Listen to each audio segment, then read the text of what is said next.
উঠলে by picnic করতে যাই। হ্যাঁ, আমরা সোজা দোলের আগে পিকনিক করতে চলে গিয়েছিলাম ধনুকতলায়। তা হঠাৎ পিকনিকের কথাটা মাথায় কী করে এলো না, আমরা তার আগের দিন অর্থাৎ যেদিন আমরা পিকনিক করছি তার আগের দিন রাত্রিবেলায় আমরা গেছিলাম সোনাঝুরিতে। তখন রাত 8টা বাজে। তখনই প্ল্যান হয়েছিল যে পিকনিক করব। তা দেখো আমরা ধনুকতলা চলে এসেছি।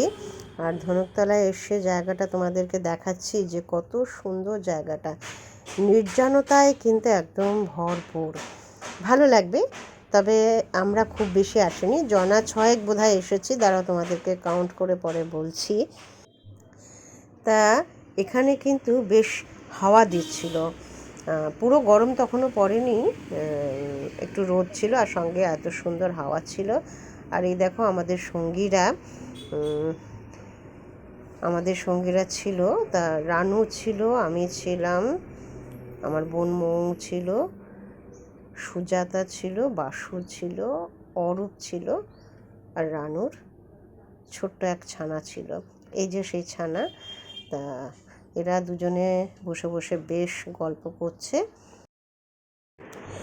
তবে হ্যাঁ, এই ছানাকে তোমরা কিন্তু কেউ দুষ্টু বলবে না, শুধু ও না, আমিও কিন্তু ভীষণ রাগ করব।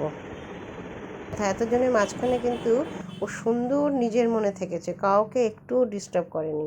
শুধু একটু মাঝে মাঝে আমাকে বলেছে যে ওকে একটু সঙ্গ দিতে হবে। যাই হোক, সঙ্গ তো দিতেই হবে। তবে একটা কথা বলি, ওই কিন্তু আমাদেরকে সঙ্গ দিয়েছে। ও যদি না আসতো তাহলে বোধহয় আমাদের এতটা ভালো লাগতো না। যাই হোক, একজন ছোট্ট ছানার সঙ্গে ছিল বলেই বোধহয় আমাদের এতটা ভালো লাগলো। মাংসের পেঁয়াজ রান্না হচ্ছে, পেঁয়াজটা সবে কষানো হবে। আর আমরা এসছি কিন্তু প্রায় 1টা। আর বাসু আমাদের রান্না করার জন্য পুরোদমে সহযোগিতা করেছে, রান্নাটা ওই করেছে। আর ও ভীষণ পজিটিভ, মানে আমরা যদি বলি কোথাও যাব ও কিন্তু কখনো না বলে না। ও কিন্তু আমাদের ভীষণ সঙ্গ দেয়, যতটাও নিজের কাজের ফাঁকে যতটা সম্ভব সঙ্গ দেওয়ার ও কিন্তু আমাদেরকে দেয়। তা এই যে জায়গাটা তোমাদের আবারও দেখাচ্ছি, আসলে আমার খুব ভালো লেগেছে, নির্জন, কোনো অসুবিধা নেই। এখানে জলের একটু অসুবিধা বর্তমানে আছে, যে কলটি ছিল সেটি এখন আমরা পেলাম না, একটু এগিয়ে গিয়ে আমাদের জল নিয়ে আসতে হয়েছে। তাই দেখো গাছগুলো কি সুন্দর, খুব ভাল লাগছিল।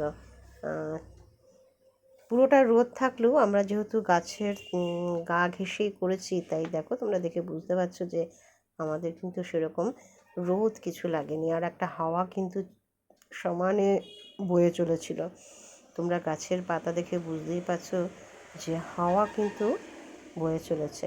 আর পাশ দিয়ে কোপাই নদীর ওই পাশে একটা সুন্দর সিঁড়ি আছে, সেখানেও কিন্তু সবাই পিকনিক করছে। এরকম আমি যা এসে দেখতে পেলাম যে টুকটাক কিন্তু সবাই এখানে আসে, এসে এরকম পিকনিক করে।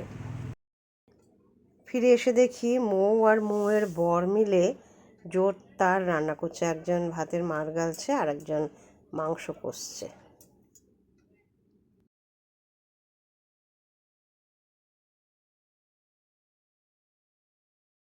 একজন ফটো তুলতে ব্যস্ত আর একজন সাহায্য করছে। আমাদের খাওয়া দাওয়া হয়ে গেছে, তবে তোমাদের আমি রান্নাগুলো দেখাতে পারিনি, কারণ আমাদেরই এত খিদে পেয়ে গেছিলো না, যে আলাদা করে ফটো তুলে তোমাদেরকে যে দেখাবো সে আর মানে অবকাশই হয়নি। তোমাদেরকে জানিয়ে দিই আমরা কি কি খেলাম। আমরা খেলাম হচ্ছে মাংস, অর্থাৎ দেশি মুরগির মাংস, ভাত, এদিকে রানু বাড়ি থেকে একটা তরকারি আর চাটনি নিয়ে এসেছিল, আর মিষ্টি। আজকে এই ছিল আমাদের পিকনিকের মেনু। আর দেখো ক্রমশ বিকেল হয়ে আসছে আর নিস্তব্ধতা ক্রমশ গ্রাস করছে পুরো পরিবেশটাকে।